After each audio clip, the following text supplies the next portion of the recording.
The recording has started. Brilliant. Okay, so for those of you that haven't seen everything that just happened for the past 15 minutes, me and Ephraim have been trying to get the cameras working and get the recording in, and my camera wasn't working. His stuff was working impeccably.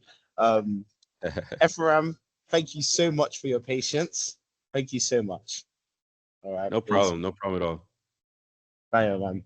Well, we're on the it's supposed to be 30 minutes long. We've done about 10 minutes of that. But for all of you watching, hello and welcome to a very new branch of the Genesis vocal series, in which now I am going to be doing live talks with entrepreneurs from across the map. And Ephraim, right now, Ephraim, tell us where you're situated at right now. Yeah, so I'm in Houston, Texas. That's where I reside. I've been here for the past 26 years. Before then, I was in the Dallas, Texas area. So I've been in Texas pretty much almost my whole life. Crazy. And I met you in Atlanta. Right. It's absolutely nuts. Guys, you need to go to the TSP live event. I went to the TSP 10-year live event, but whenever you get the chance, if you can ever muster like £800 for a flight and like a hotel room, you've got to go to this event and you've got to see the entrepreneurial work that this Black community is putting together. It's like a dream. You wouldn't even believe what you're seeing. Yeah, I remember you telling me when we met, like the energy just was like something that you hadn't experienced before. So that was cool for you to see. Yeah, no, I'm telling you, if we had that kind of energy in the UK, it would be oh my God, what a playing field. What a playing field, honestly. Yeah. But for the viewers, Ephraim, please tell us what is your what are you a specialist in? What is your enterprise around? Yeah, great question. So I'm a accountant, so a CPA, right? So I think in the UK it might be called like a charter accountant. Yes. So here it's called Certified Public Accountant, CPA. So I'm a CPA. We work with a lot of small businesses. So I have a company called EFS Group PLLC. We are a accounting and fractional CFO firm, right? So we work with hundreds of small businesses, helping them to manage their money. So, as you make money, a lot of times people say, I don't know what to do with it. I don't know where it's going. Really understanding their cash flow, right, are things that we help our clients uncover so that they can grow their businesses even bigger, right? And so, what comes with that also is we help them with tax filings, right? I think in the UK, well, you guys have VAT, so value added tax. So here it's called sales tax. We help them with that. We help them with the tax preparation for the government, so Internal Revenue Service here, and just helping them with their payroll, just across the board, anything financial you can think of for business, we're helping them uncover. It sounds like the golden goose for all businesses. I'll tell you that. Look, even my tax filings, I hate it. They send me the notification that it's due in about a month's time, and I'll leave it till like the last 10 days because I absolutely can't stand those numbers. So imagine you're working with someone and not only are they covering you for that, you don't have to worry about it. They're taking care of that. They're being proactive, but then they're also meeting with you and talking to you about ways that they see in your numbers that you can help grow your business, right? So because a lot of times when we think of like accountants, we think of someone that just does taxes and the compliance stuff, bookkeeping, accounting, but we go the extra mile and we help you to really figure out how to grow your business and how to scale it from a financial perspective. And for all the viewers watching, whenever you research like what makes a good accountant, one thing that will always pop up no matter what source you go to is does you and your accountant see eye to eye? Are you in the same, do you have the same kind of long-term goals? Do they believe in your business? Do they know how you kind of want to arrange your money and what your kind of ladder of importance is? And this is why it's so important meeting them face to face, having talks with them, regular talks with them about your affairs, about what you're doing, and just getting that kind of outlooker's perspective inwards when they're saying, okay, yeah, that's a great idea, or no, I think you should rethink it and think about doing this with your money instead. You need a set of eyes on it. Yeah. No, it's definitely needed, right? Like having that person, that extra person that sees your business from a different perspective. Because, you know, a lot of times when we have our business, we're very biased towards it, right? Like we Yes, feel like we should do this or that, but having someone from an outside perspective say, you know what, this is what I'm seeing. Maybe you should try this, or maybe you should do this. If you manage the money like this, then now that'll increase your profit. It's invaluable. Every business needs an accountant, someone to help them with marketing, and a coach, a consultant, right? I believe that's if you don't have those three things, it's hard for you to continue growing and scaling. exactly. And you talked about cash flow when we started in the beginning. Just for people that are watching this video and haven't started their businesses yet, cash flow is the movement of money into your business and movement of money out of your business. Hmm. I'm gonna get Ephraim to explain to us. Just please explain to the viewers just how important managing your cash flow is. Oh, it's extremely important. They say in the United States, and I'm not sure how it is in the UK, but in the US, 82% of businesses go out of business because of poor cash flow management, right? So you have businesses that they're making money, but they don't necessarily know what to do with it, right? They might be in a season where they're making a lot of money, so they feel comfortable in just spending whatever, buying whatever, right? Not really having a budget, not really having a forecast. And then what ends up happening is the economy starts to take a turn, right? So when the economy takes a turn, now people may not buy from you like they used to at the same rate, but your expenses, the things that you're buying, is still at a high rate. You haven't made the change, right? So you always have to be on top of your money as far as this is how much I'm making in this period. This is how much I need to be spending, right? How much profit do I need to be making? Whatever I'm selling, the product or service, what is the margin on that, right? Like I always use an example of like a hamburger. A lot of times when we purchase a hamburger, let's say you purchase it for £5, right? What's the cost of that hamburger? You have the lettuce, the tomatoes, the onions, the condiments, right? The ketchup, Distribution, mayonnaise, everything. distribution, right? Even the person making the hamburger, that cost needs to be within the calculation. The packaging, you know, the bags, all those things. You need to calculate all those things. And if you're not doing that, what ends up happening is that burger that you're selling for £5, the cost of it might be £6. So now you've already losing money and you're not even realizing it, right? So we uncover those kind of things. There's so many aspects of it, but cash flow is so important. And the people that really master it, I feel, have a cheat code when it comes to business, right? You have a leg up on your competition because the majority of people that you're competing against don't have that knowledge, or they may not have that person in their life to really help them to uncover that. And I just put flipped up so you didn't have the background ones, because what you're saying is just extremely important. That anyone thinking of doing any kind of business, you need to know your costs. You need to know how much everything is going to cost and to what unit everything is going to cost, especially if you're like the product market. So what I mean by that, just put it down for everyone else, is that if the cost of selling one unit of an item is not going to be the same cost as selling 100 units of an Mm-hmm. item, because when you sell 100 units of an item, your distribution might be more expensive because it's a bigger size. Your cost per production, like the cost of raw materials of what you're using, might actually be cheaper per Mm-hmm. item because you have made a negotiation with your supplier that you're going to buy so much that you want a bit of a discount. This happens all the Mm-hmm. time.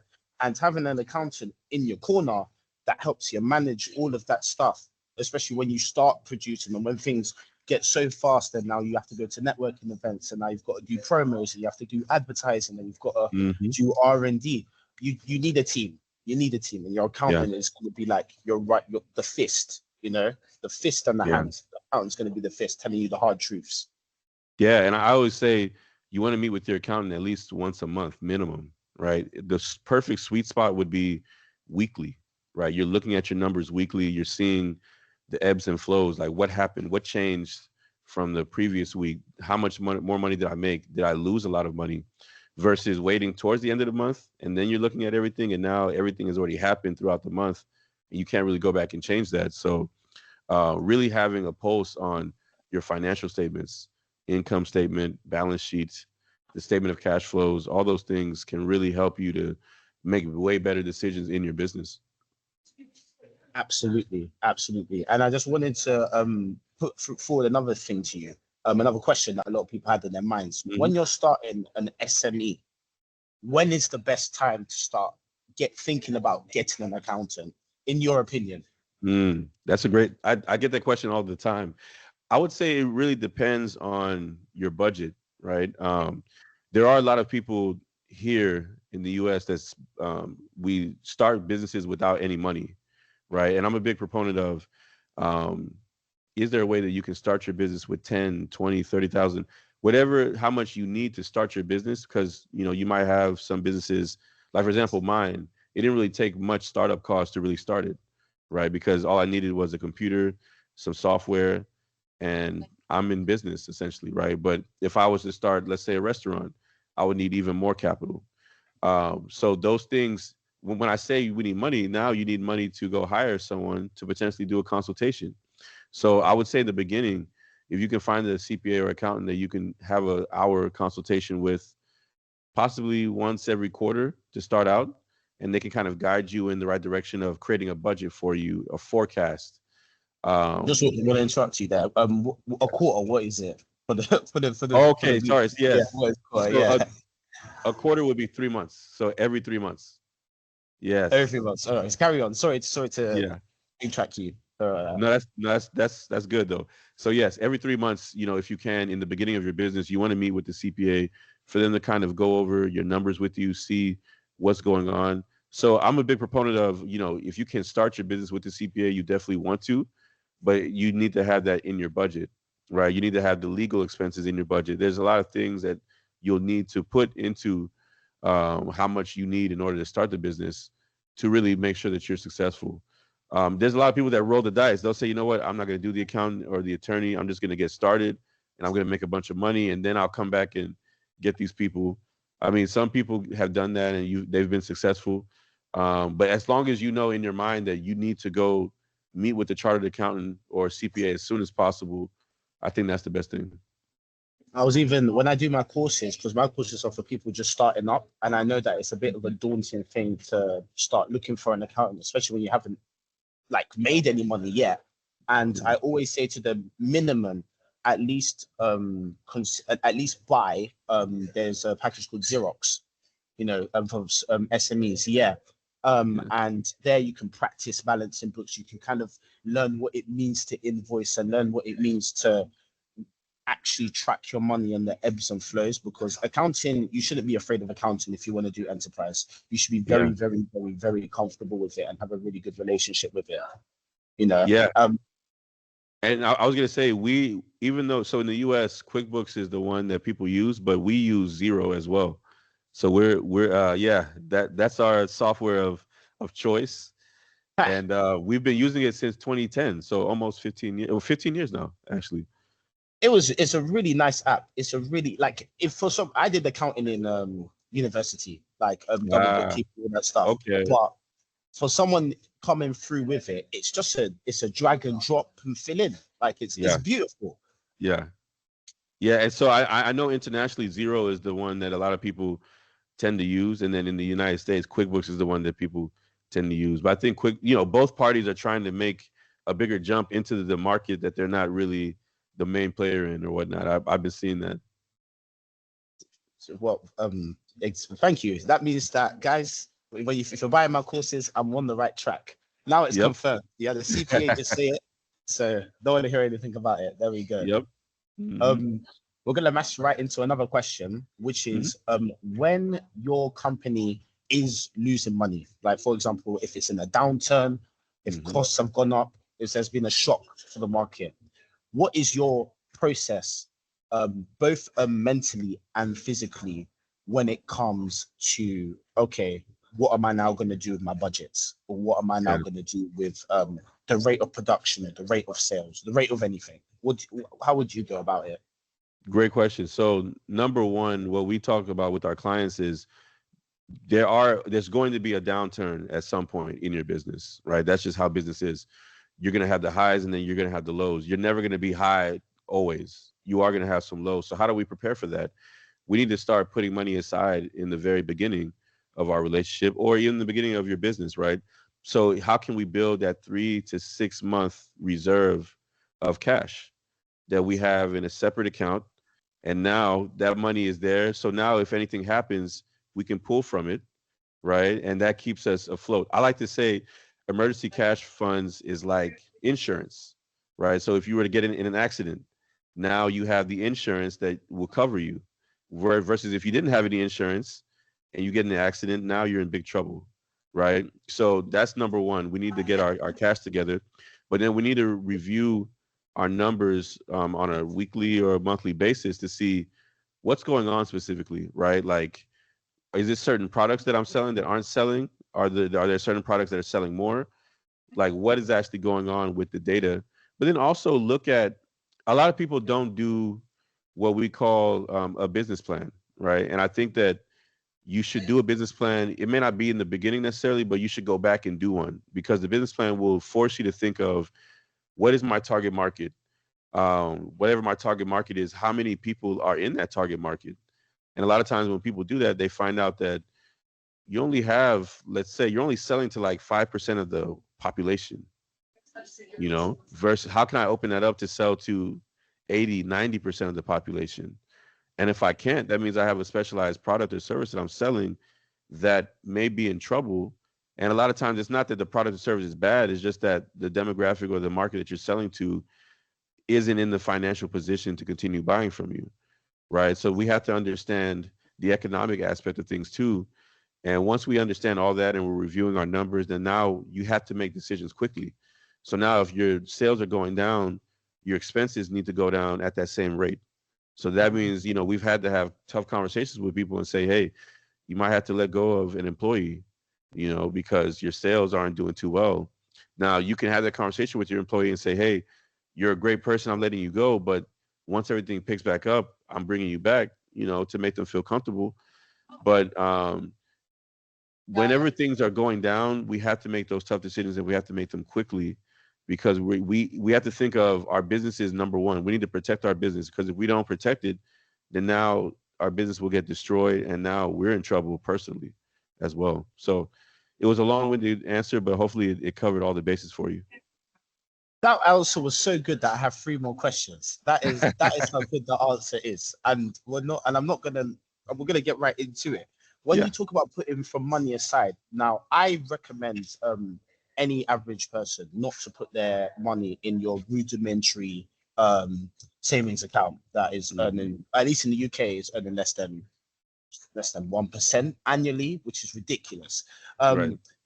But as an official CPA, could you give us one or two places that you would recommend that anyone of all cash branches to put their money aside in for that mercy that mercy pot? Yeah. So, I mean, some of our clients, they'll put it in the same bank that they're in, which obviously it doesn't really generate a bunch of interest. But then some of the business bank accounts that we've seen that are online savings accounts that generate really good interest are American Express, Barclays, Okay. so there's companies like that you can put it in. You want to make sure that you put it into a business account though, because you want it to still be on your balance sheet, right? And so now as you have those reserves, that's an asset that's on your balance sheet that makes your company look even more valuable, because now if you're going to the bank and you're looking for lending, they will say, okay, you have $20,000 saved up and you're looking for a $10,000 loan. We feel comfortable giving you that money because you have money set aside, you're managing your money extremely well, and if anything was to happen, you have money that you can pull from to pay us back, right? So a lot of times we go to the bank. I don't know how it is in the UK, but here we go to the bank when we are on our last dollar, right? Like we're about to go out of business and we need money. So obviously the bank is going to turn you down, right? But imagine if we were able to go to the bank when we were in our best times. Now the bank is giving you the money that you need to, continue to grow your business. But yeah, you want to put it in a business savings account online. Okay. Could you give one more example of another account that even consumers can Yeah. access? Yeah, I think another one that comes to mind is Ally, Lally. Ally. Yeah. What is And I that? think That I haven't heard of before in my life. yeah. So we have, let me look online real quick, but Ally, American Express, and I think the third one was Barclays. And so here also I see Capital One Oh, is Capital another One. one. Okay. Yes, Capital And what kind of One, and interest rates are we talking about? In the range of like 4%, of 6%, of 10%, of what kind of range are we talking about here? yeah, we're talking like 3 to 5% 3 to 5 in percent. in this in this current market, 3 to 5 So for percent. every so for every $100 or every £100 in my case, that is Mhm. £5. And is that monthly, annually? What is that? That's annually. This is annually we're Yeah. talking. Okay. hmm All right Yeah, then. but So it compounds monthly, but the rate is over the year, so APR. Mhm. okay then. All right. Okay. And Yeah, in terms of securities, yeah. what securities would you recommend people of a this is SMEs we're gonna refer to SMEs. What hmm securities would you recommend they begin to think about purchasing in case they want to liquidate it to get an injection of cash, or if they're going to go to the bank and ask for a loan, would be like a profitable, like nice security that they would like to use as to be liable against? Okay, I see what you're saying. So like assets, like what are the assets that you would want to accumulate so that whenever you go to the bank, they look at you Yeah, like a valuable. Yeah, great question. So number one, cash. You definitely want to accumulate cash, that's right? just That's the number one asset. dig Because a and hole, I guys. right, and I like cash because it's liquid. You can pull from it immediately, right? Other assets that you have to go out and sell it, and then now get the cash, right? But Yes. other securities and assets I've seen are inventory. So one of the things that a lot of people that sell a product here tend not to do is count their inventory, right? And then whenever you're counting your inventory, are you putting it on your balance sheet? If you don't put it on your balance sheet, now you're making your business less valuable. So the bank wants to, and they'll ask you, the bank will say, okay, you want this loan. Do you have inventory? Like, how much inventory do you have currently on hand? Because they want to know, okay, do you have, let's say, $10,000 of inventory that you could potentially sell if need be, that you can get this money back, right? So inventory and cash, property would be another asset that the banks truly love, because property is something that they can take over, if you were to default, and that's something that they can easily sell to someone else. But yeah, property could be, let's say, individual home that someone lives in, or it could be an actual building that you operate out of. We've seen people do plazas, right, where it's a whole building that has like five businesses in it, and they own the whole building, and then all the tenants pay them. Um, Okay. yeah, Yeah, so seen that. yeah, those are out there available for people to purchase. Um, hmm. Those are the three main. Oh yeah, and then obviously transportation, so vehicles, right? If you're a business that has, let's say, a childcare business, and you need to transport children from home to your center, you might want to purchase a van. That's considered an asset or a security that has value as well. There's a security that I've been putting a little bit of money into, and I've stopped at them. I've cut it off at a point. And I wanted to get your opinion as a certified CPA if I was to take a loan out of it, and that was precious metals. Now we talk about it a lot, at least here in the UK, having, and I mean physically, not having like stocks or anything. I mean physically having gold and silver.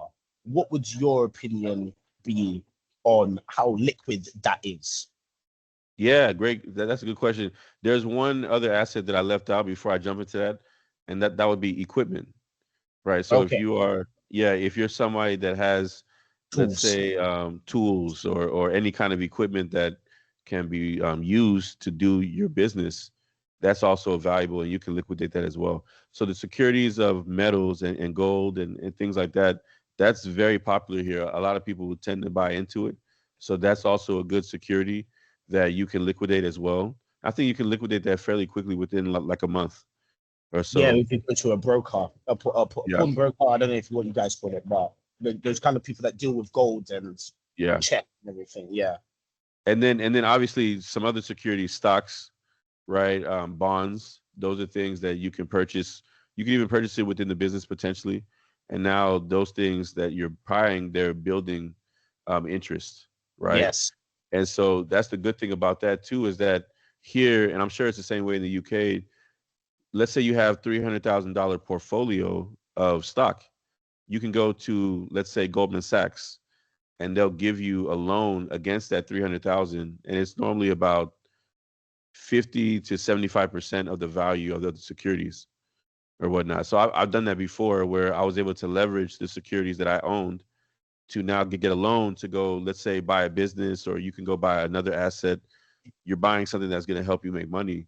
So, just having those assets is so key. Building the assets is key, because now you can leverage those things to, And then now make more money. So now, yeah, instead of using your money, you're using the bank's money and paying interest back, which here, the interest that you pay is tax deductible. So you can write that off on your taxes, and now you pay less taxes. we can do that here as well. But this is why you need a CPA, because no one knows Yep. how to do it manually. Yep. See, this guys, this is, you save money. Like, as much as you say, oh, an accountant costs money, you're gonna save so much more money than you're gonna be paying for, unless they are charging you an immense rate and a crazy rate. And at that point, you shouldn't even pay for them because you can't afford it. So Yeah. that's just discussion for another day. But I also wanted to get into the point you talked about. You talked about a lot of great things. I just want to say, first of all, honestly, you've really, and one of those was having hard conversations with employees. Yeah. So when it comes to hard conversation with employees, when do you know that it's time to let someone go? Mm. Yeah, Yeah. It's an interesting conversation, because we've experienced that in the past year. Some of the things that will tell you that you need to let someone go is, what are the core values that you have in your company? Are they aligned with those core values, right? So for us, our core values are team, integrity, and excellence, right? So if I have someone that's not embodying all three of those, or even if they're not embodying one of those, then now that's an opportunity for me to reach out to them and coach them and say, hey, excellence is something that, needs work. And the reason, here's an example. Here's some work that you turned in that didn't meet the standard of excellence that we have around here. So, I would like you to work on this. Can you commit to working on this and getting better? And then now you have that conversation. But if they're still not showing any improvement, then it might make sense to move them out and bring in someone else, right? So that's one thing. Also, if your business is struggling, you can't continue to pay everybody because you're not making the revenue to pay everybody. And so now, unfortunately, you have to let some people go.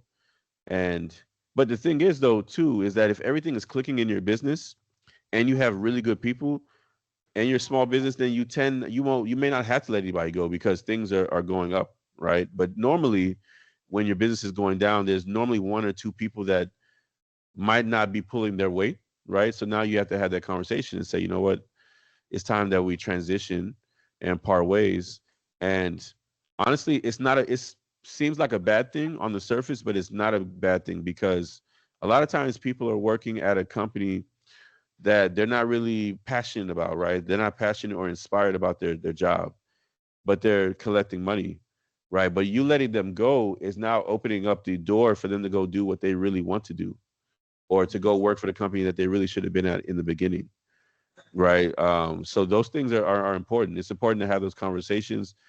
And if you are an entrepreneur that's growing, you're going to have those conversations, not once, not twice, but unlimited amount of times. That is just the thing that you have to develop. It's a muscle, and you have to hold that conversation passionately, but like emotionally intelligently as well, right? Like, you don't want to come across as someone that's callous, as someone that doesn't care, but you want to invest in your team and you want to train them and make sure that if you're letting someone go, you've invested in them enough to where you feel comfortable with saying, you know what, it's time for you to go. I never want to be in a situation to where I let someone go and I said, you know what, I could have helped them more. I could have poured into them more, right? You want to pour into your people as much as possible. exactly. And you know what, and this, I'm talking as I'm currently working right now, and what people need to understand, and what I've begun to understand on my entrepreneurial journey, is you truly are losing more in being in a place that you're not passionate about, rather than not being in the place, but going out there and seeking somewhere where you believe in it. If you don't believe in it, you shouldn't be there, no matter what the paycheck is saying, because there is more value. Money is only a tool. It's only an exchange of value. The true tool is gratification, happiness, being able to, relax, being also challenged, but in a healthy way, so you stay active. And this is what a lot of people in the labor market, we just don't factor it in enough. Yeah. We just look at the dollar signs or the pound signs in our case. Yeah, that's such a good thing. I think everyone that's in the market needs to, at some point, even if you don't start a business, like learn a little bit about business, because then it'll help you to understand a lot of conversations that are being had at your job. And it'll even help you understand that some of the moves that are being made, it's not anything personal. It's just things that have to happen, right, within the course of the business. And also, it's going to help you to, whenever it's time for you to move up into management, you'll have a leg up, because now you have a better understanding of how to be a better manager, how to lead people. And you're not doing it off of emotion. You're not doing it off of, oh, well, I've worked here for so many years. Why aren't they doing this or that? It's really based off of, am I bringing value every single day? If I'm bringing value every single day and my employer is not recognizing me, I should have the ability to go somewhere else and be recognized and be valued, because I know that I'm a valuable person. I know that the work that I do is transformational and is going to make, so many things happen in any organization that would want to hire me.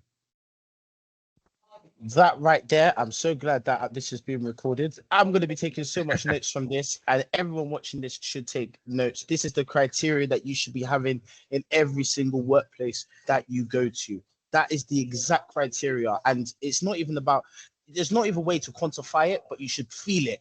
You should feel it. Am I actually changing? Every time I come in here, does the business become something greater instead of just an entity? Do I begin to make it a social hub? Do I begin to make it a family? Do I begin to feel like I'm serving an actual purpose and I'm not double taking on, like, should I be here or not? Or what could I be doing? You look, even if you look at it, like I'm a big sports fan.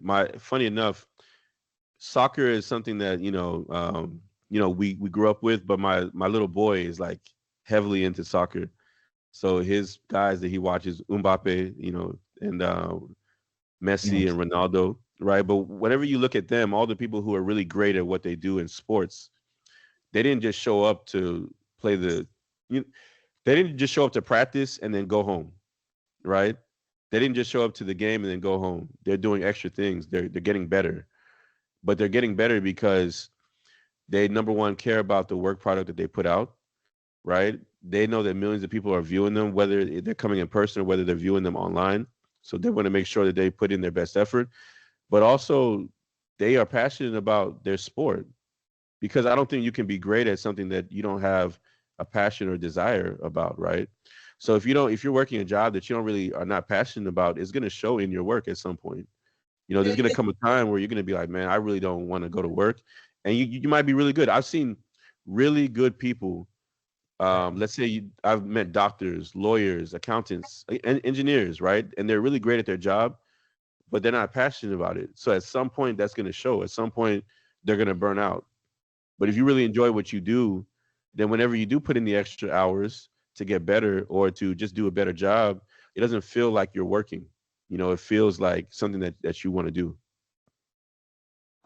Exactly. Oh my God. I see. This is why I wish we had like another hour, because we can do another one for sure. We're definitely doing another one. If Yeah. you will have me, we're definitely doing another one, because this is both the entrepreneurial and the employee's handbook, and anything in between. Like if you're becoming a specialist, or if you're thinking about becoming an entrepreneur, a founder.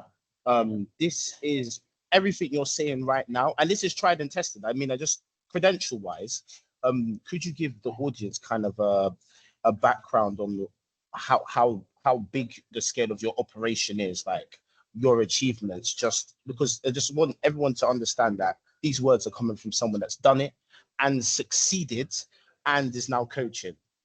Yeah. So We've been in business now since 2009, so this is our 16th year in business.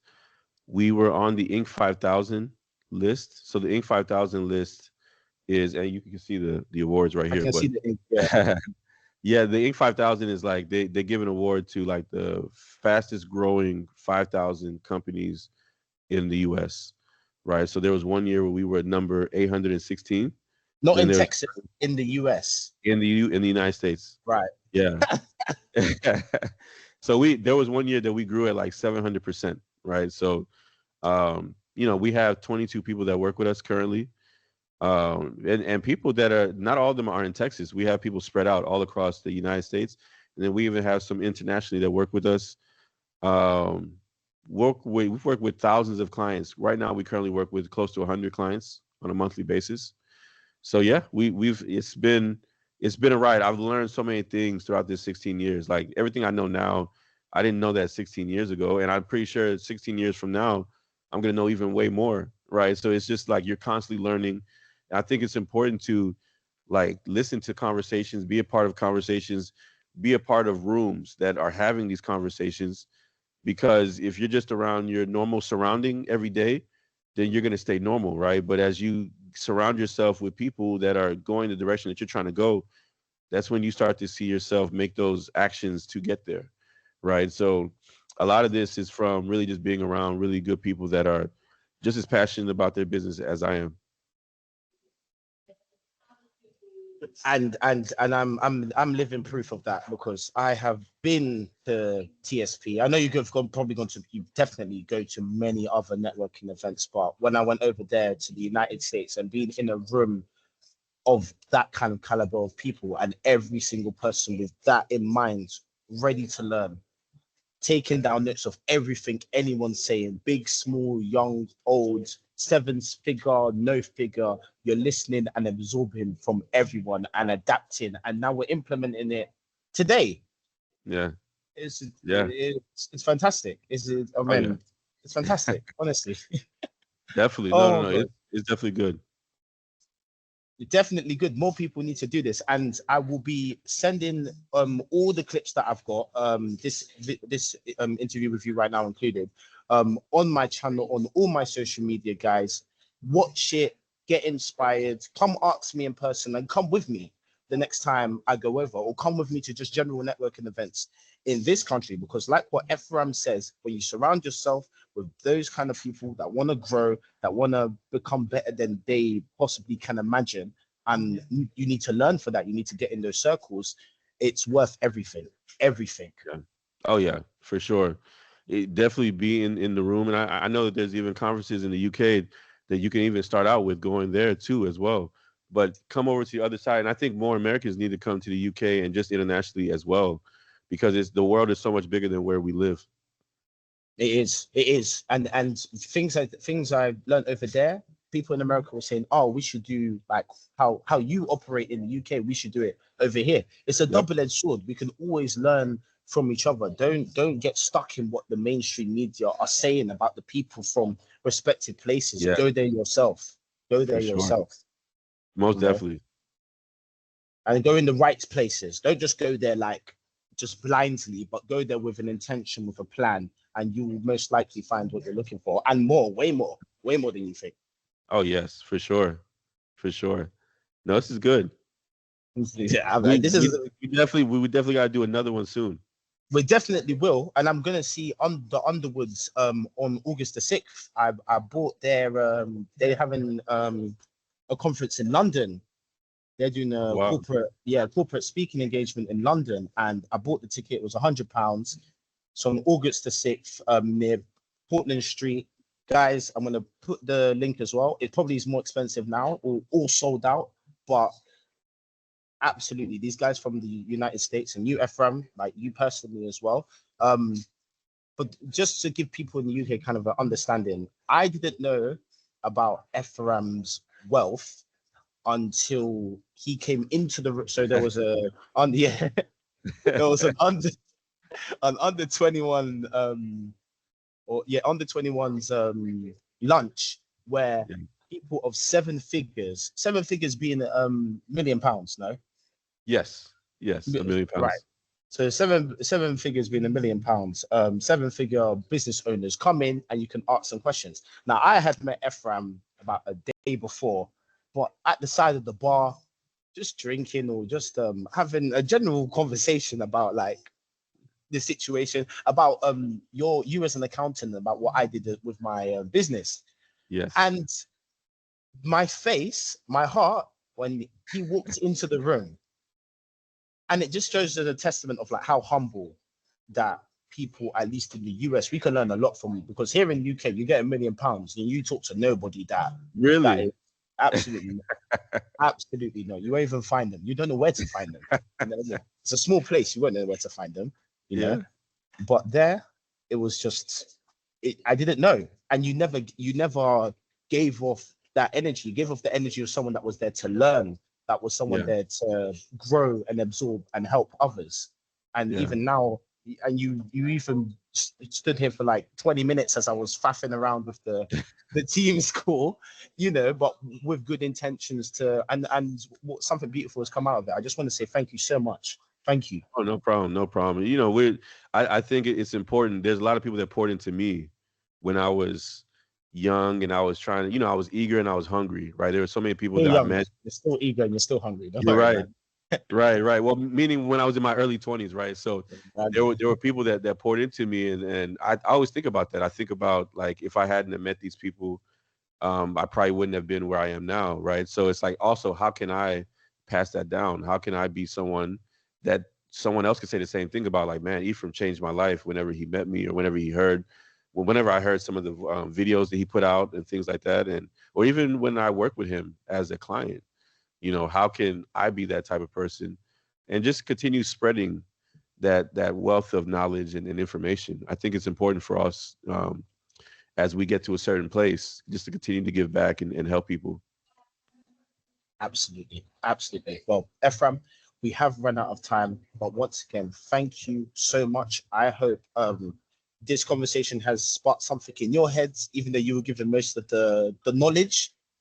Well delivered, brilliant points. And for everyone watching, I hope you can take something away from this. Definitely watch this back, get a notepad, get a pen. I'm even gonna segment this video like with all the different kind of questions and topics we were discussing. So because everyone's life is so fast paced now, so anything to make it easier for the people, I definitely will placate. But Ephraim, thanks you once again, and we will be doing this very, very soon. Very soon. Yes, just let me know. I'm ready. All right, then. Thank you very guys, and welcome to Genesis's first episode of the streaming series. Thank you, Ephraim, and thank you, everybody. No problem.